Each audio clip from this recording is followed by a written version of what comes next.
Welcome to the Chimney and Fireplace Success Network, a weekly broadcast sponsored by CVC Success Group, hosted each week by industry speaker, coach, author, and educator Jerry Isenhour. Our presentations are produced to assist business owners and managers in turning their business dreams into their business realities.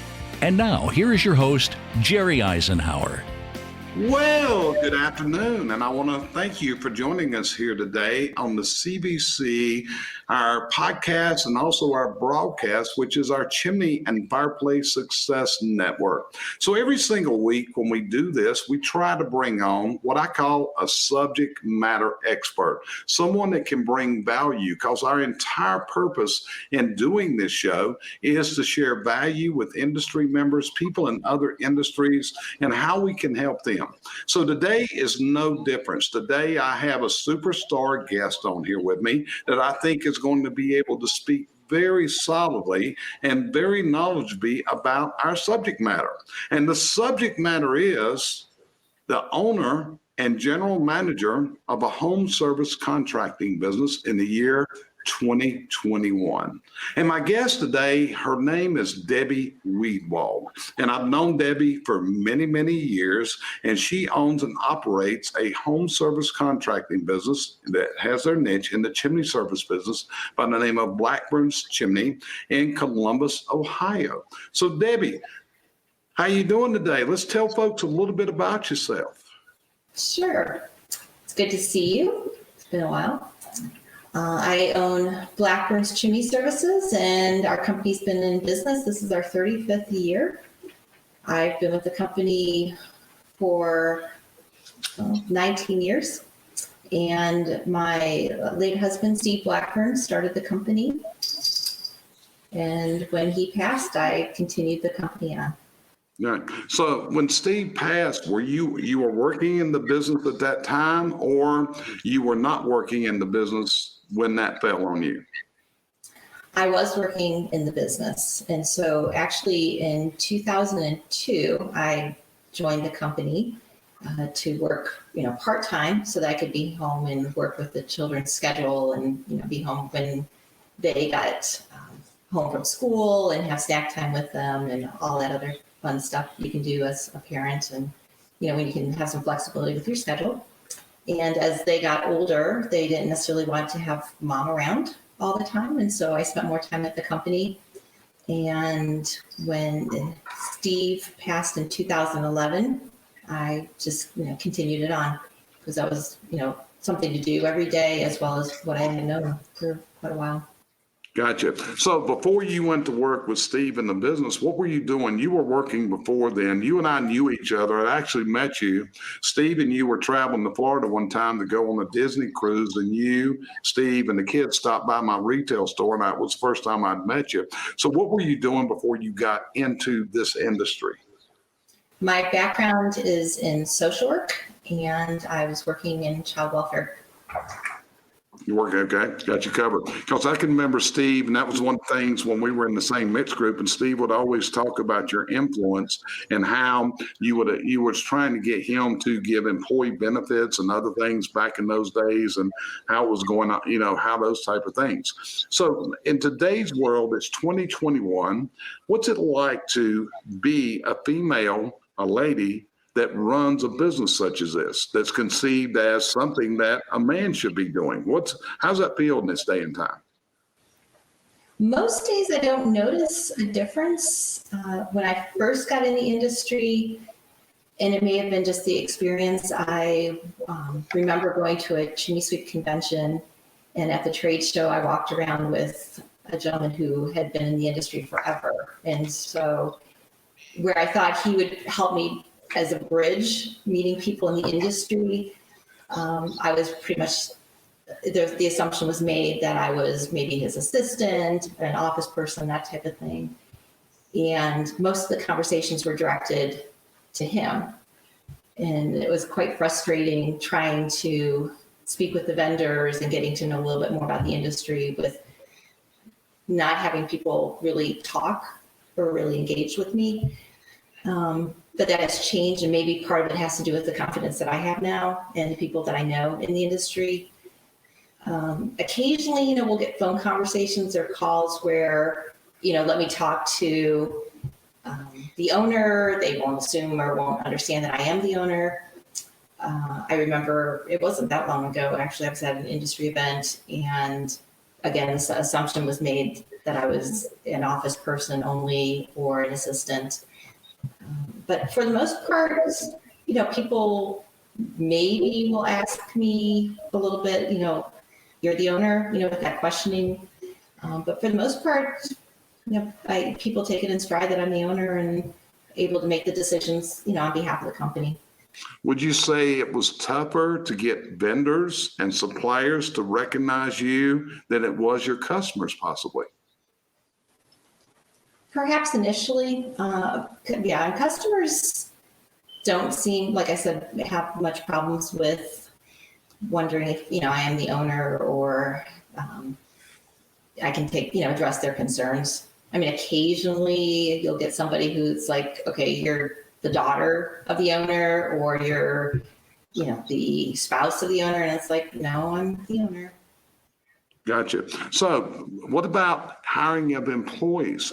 What's it like? And, and Cheryl, my wife, runs a factory, she has a manufacturing company. So it's kind of a similar thing in that she's running a manufacturing company and she has guys that work for her in all these different departments. So what about from the hiring standpoint?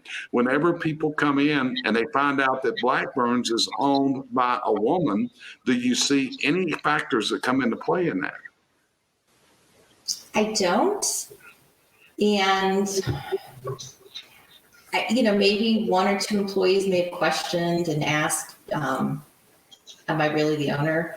But for the most part, the employees just take it in stride. And quite honestly, if they're not able to really dialogue with me or, then I really question if they are going to be able to communicate with our customers, since so many of our customers are, women.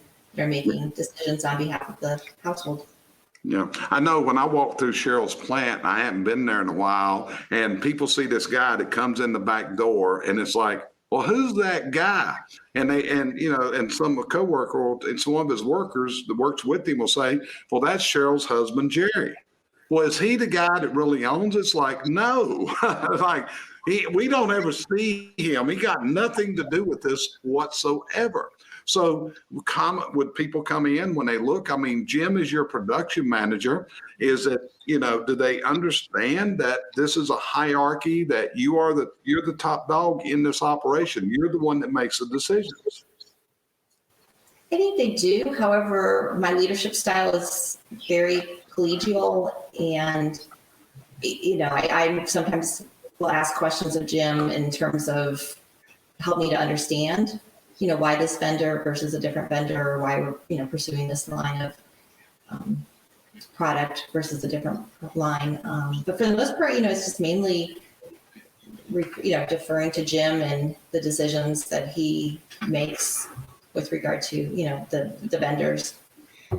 Yeah, I got you covered. So in all, in running a service business in the year 2021, being a woman is really not a problem like it would have been 40 years ago. Would you agree with that?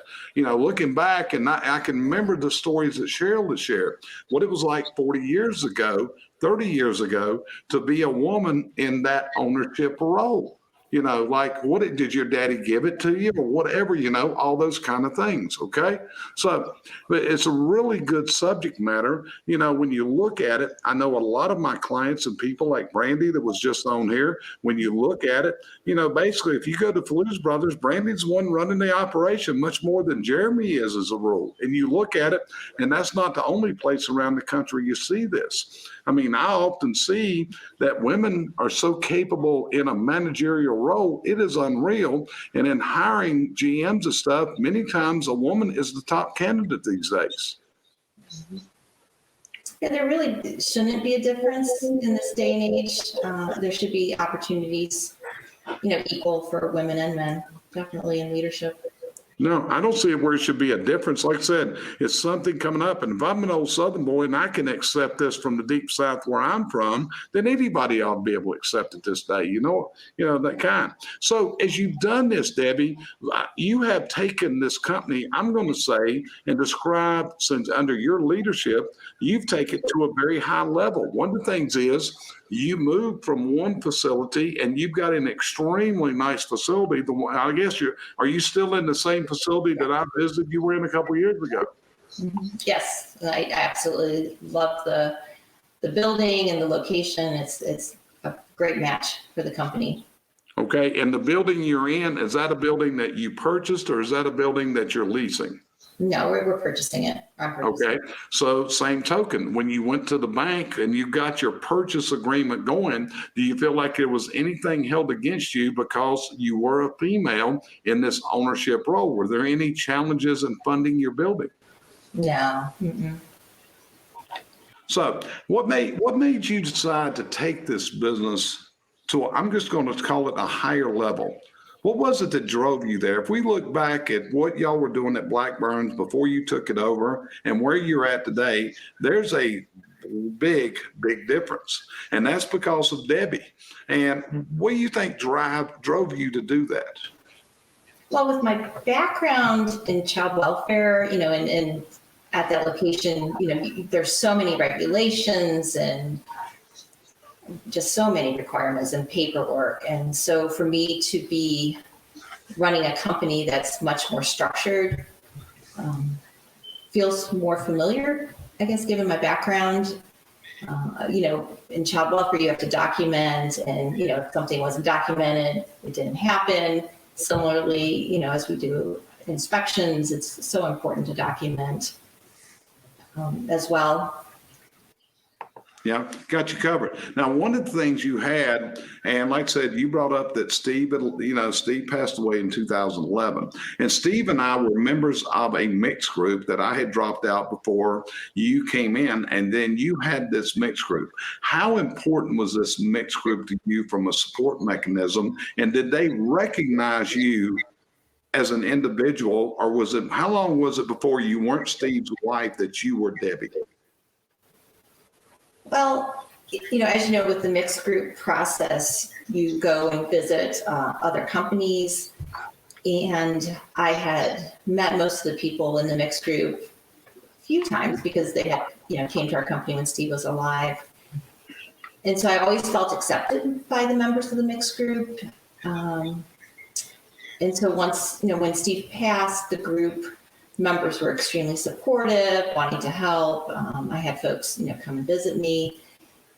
And as I visited other companies, I felt comfortable, with my strengths and, more running the offices and just with fresh eyes, because I ask a lot of questions because, I was a sponge just trying to learn everything as well. So I think for the first few years in the mixed group, maybe I was receiving a lot more than I was giving back. But I still think I, brought strengths and was able to give back through the mixed group as well. Got you covered. So let me ask you this, Debbie, and this, like I said, when we started this, I told you we might get a little emotional in this, and you said I can deal with it and all that. But, you went through a horrifying experience in the loss of Steve. I can still remember the night, and I got a phone call from a member of the mixed group, and I'm in the floor when I got word of this. So and this is an important thing realistically, because this could be man, this could be woman, this could be my wife, it could be the same thing could happen to me. How did you bring yourself to term and move forward? Because I'll be honest with you, I'm a pretty strong guy. If something happened to her, I don't know what I would do, Debbie. And I really, truly mean that. She's such a part of everything I do. So how did you gather this strength, Debbie? Because that's one of the things I've admired about you is right after this happened, and I saw you at a heat shield conference, and it was like you were into doing this. You were into this. This wasn't you were an individual. This wasn't feel sorry for Debbie. Debbie was a human being that was moving forward. How did you manage to do that, Debbie? Oh, there were a lot of stages. And I think there even continues to be stages in grief. It's not something that you get over, or you just at some point come to terms with and move forward with the loss and the grief. Initially, I was just trying to get by day to day. There was a lot of maybe, kind of putting my head in the sand a little bit in terms of waiting for everything to implode. Having lost your person and losing that direction, and also, like that co-pilot, that in that relationship, there's just so many adjustments, and they talk about that in loss groups as well, all of the secondary losses. And this is a little different than what you asked, but, I'm sure you recall Steve was a phenomenal cook. And for our family, one of the huge losses was Steve's cooking. And, I visited with my son recently, and he was talking about, am I trying to make food? And he referenced it as an experiment because it was just not the same. And so, when you move forward, there's a lot of changes, and a lot of moving forward had to do with, just trying to get through the day. At that time, when Steve passed, I was training for a marathon, and I am so grateful for that experience because I had a training plan. So every day there was an expectation out there in terms of what I was going to do in terms of my running and my training. And the running also provided a great release and exhausted me to the point so I was able to sleep at night and, just really have an outlet for that.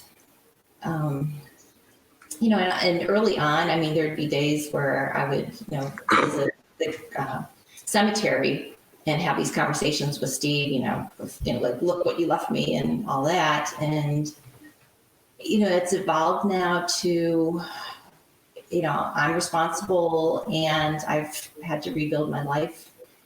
And I think that happens to, hopefully, ideally, anybody who goes through, life-changing circumstance, eventually comes to terms with that change, that loss, and, what does moving forward look like? And even today, I still, we're in a different stage because right now I'm working in the company now longer without Steve than with Steve.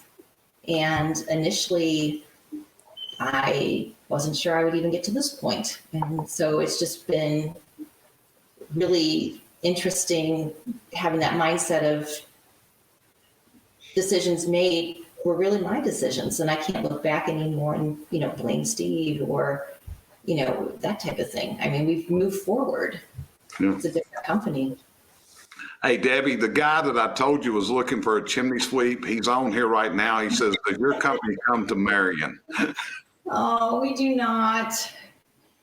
So, and I would have to I would recommend you search for. Debbie, how important was, Steve, like I said, a group of us got together some years before that tragic day, and we formed a mixed group, which is a management information exchange group. And I was one of the original. That's where I got to know Steve so deeply. Steve and I used to have conversations. Steve would call me. He would be on the way to go to a movie or something. He was talking about something, and he just, that guy, he just talked and talked and talked. But how important was it having this group of people to work, to rely upon in that mixed group? Oh, phenomenal. I was still emailing people from the mixed group today. It's having a group of supporters and people who have your back and where you can just go for advice is so important. And I think that was one of the first or very early lessons after Steve passed was just the importance of, building your people. And who is going to be there for you and build that team is extremely important. Well, I know at the time, it was that was when I was just starting in the coaching and different things. And I can remember these guys were really, and guys and gals in that mixed group, they were so supportive of you. And it was more than just a friendship. I think it was not a sympathy thing. These guys really cared about you. I can remember talking to Clay Lamb, because Clay's right over in Cincinnati, and remember conversations and I would ask him, how's Debbie doing? And, but I looked at it time, and those guys and gals in that mixed group had to be a tremendous asset to help you move to where you're at. So when, one of the things that mixed groups do is you go to other locations and you visit other businesses. Do you feel that the employees at those other businesses valued your input just like they did the guys that were in the group? I'd like to say yes. However, when we're looking at the truck and we're looking at the warehouse, I think maybe some of the other companies' employees maybe look more towards the other male business owners, mainly probably because they're in the truck and they operate in the warehouse more than what I do.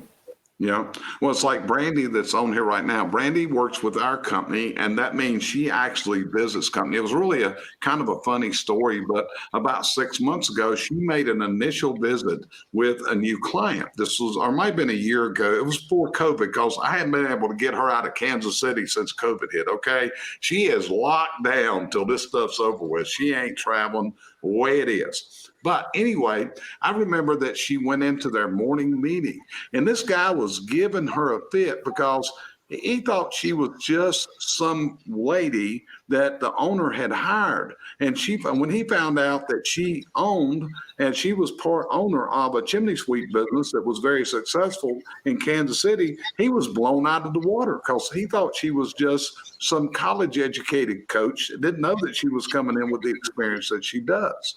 And and that's kind of where it is, because like I said, a lot of guys are hard to get through to and that kind of stuff. So, but it's really, really, like I said, I can't tell you enough how proud I am of you, of what you've done in that company. So what does the future hold for Blackburns? I mean, how many people are on your workforce right now?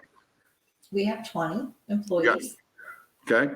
And then how many were there in 2011? Maybe 15. Okay.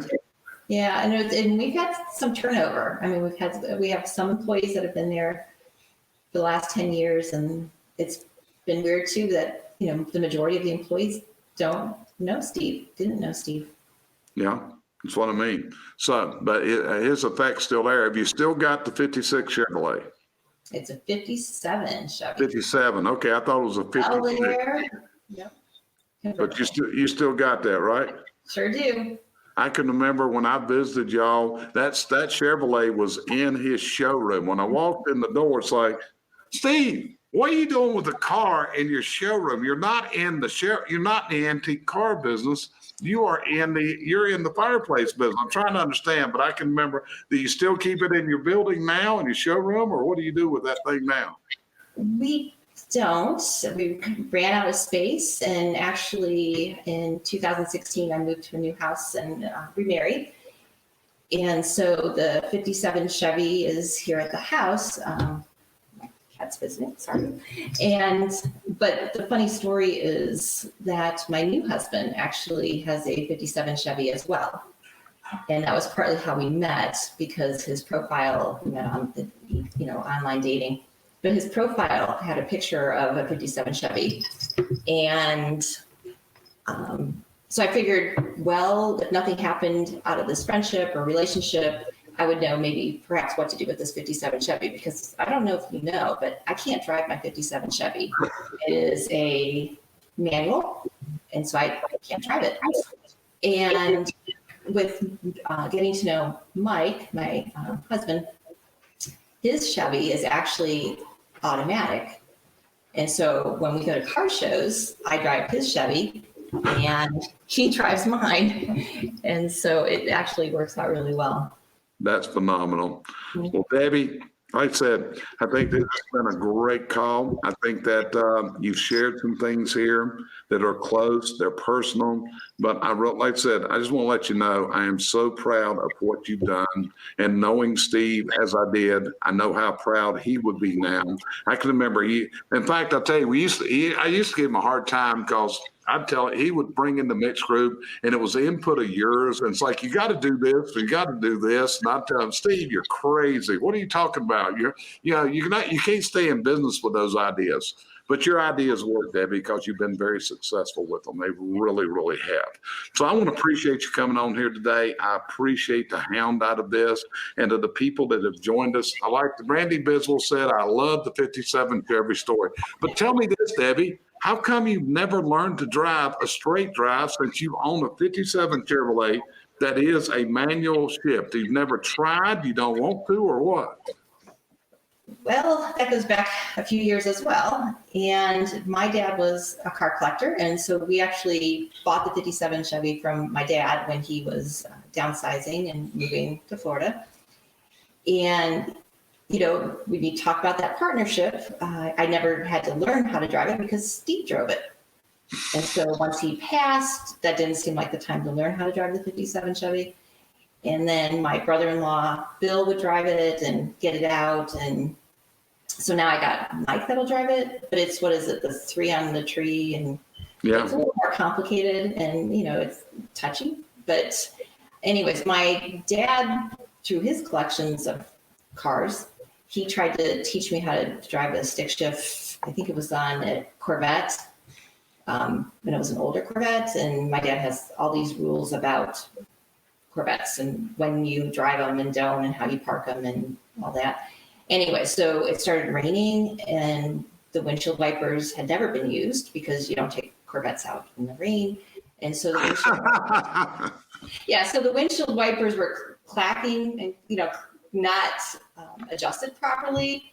And so it was just such a nightmare experience that I never felt the desire to learn how to drive a stick shift after that. Nor will I probably ever buy a Corvette because there's just too many rules around those. Well, I've had 7 or 8 Corvettes in my life because I was a Corvette freak at one time. So I had them one right behind the other. I tell Cheryl, I'm getting you a new Corvette, and she know it ain't for you, it's for me. So I kind of hit it that way. But even my first wife, I told her I was getting her a Corvette back years ago. But, I never knew the rule that I couldn't drive it in the rain, though. So every one of mine, be honest with you, they were driven in the rain. So I guess I broke the rules of Corvettes. Maybe that's why I don't have a Corvette today. Maybe they took my right away to have Corvettes. What can we say? My dad's rules. Yeah. So Debbie, let me ask you one last question. If somebody because you have a significant story here, if someone were to face the adversities that you faced, what would be your advice to that person?